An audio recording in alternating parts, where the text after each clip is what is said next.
ஐயா இந்த மாதிரி இஸ்லாம்ன்றது மதமா மார்க்கமா, அது விளக்கமா சொல்லுங்க.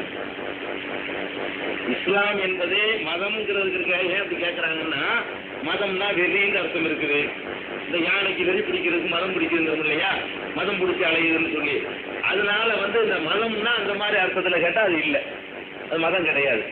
மார்க்கம்னா வழி, வழி என்றுதான் சொல்லணும். ஏன்னு கேட்டால் இஸ்லாம்ங்கிறதுக்கு வாழ்க்கையினுடைய எல்லாத்துலையும் தலையிடும்.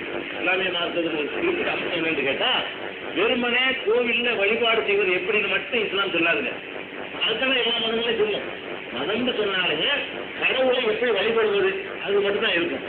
இஸ்லாமை பொறுத்தவரைக்கும் என்ன சொல்லுதுன்னு கேட்டா, அது ஒரு வாழ்க்கை திட்டம், ஒரு வாழ்க்கை நெறியா இருக்கிறதுனால சிறுநீர் கழிப்பது எப்படி அதுக்குள்ள ஒழுங்கு அது இஸ்லாத்துல இருக்குங்க. கொஞ்சம் உதாரணத்துக்கு சிறுநீர் கழிக்கிறது, அந்த மலம் கழிக்கிறதா அதுக்கு உள்ள ஒழுங்கு. படுத்து தூங்குறதா அது எந்த மாதிரி தான் படுத்து தூங்கணும், நிறமற்றது, அக்குள் மயில் இருக்கிறது, இந்த மாதிரியான ஒரு மனிதன் தன்னைத்தானே பார்த்துக் கொள்ளக்கூடிய அத்தனை விஷயங்களை வளர்த்து வளர்த்துவது, இதுகள் இருக்கிறதா ஒரு முறையையும் ஒரு டயத்தையும் ஒரு சீரான ஒரு வாழ்க்கை நெறியும் இஸ்லாம் சொல்லுது. அதே மாதிரி கொடுக்கல் வாங்கல், வியாபாரம், விவசாயம், ஆட்சி செய்வது, கூட்டு சொந்தக்காரர்களோட பழகுவது, உறவினர்களை நேசிக்கிறது, விருந்தாளிகளை உபசரிக்கிறது, இப்படிப்பட்ட எந்த ஒரு விஷயமா இருந்தாலும் சரி எல்லாத்துலையும் தலையிட இஸ்லாம். இந்த மாதிரி செய்தி வியாபாரம் பண்ண என்ன வேணாலும் பண்ணிக்கன்னு சொல்லாது இஸ்லாம். வியாபாரம் பண்ண உனக்கு அனுமதி இருக்குது, இந்த வியாபாரம் பண்ணாத இந்த வியாபாரம் பண்ணுன்னு அதை சொல்லு. வியாபாரம் பண்ண அனுமதி கொடுத்துரும், அனுமதி கொடுத்துட்டு கல்ல சாராய வியாபாரம் பண்ணாத, கராயினி வியாபாரம் பண்ணாத, மனுஷனுக்கு கேடு தரக்கூடிய வியாபாரம் பண்ணா நீ பாவி ஆயிடுவேன்.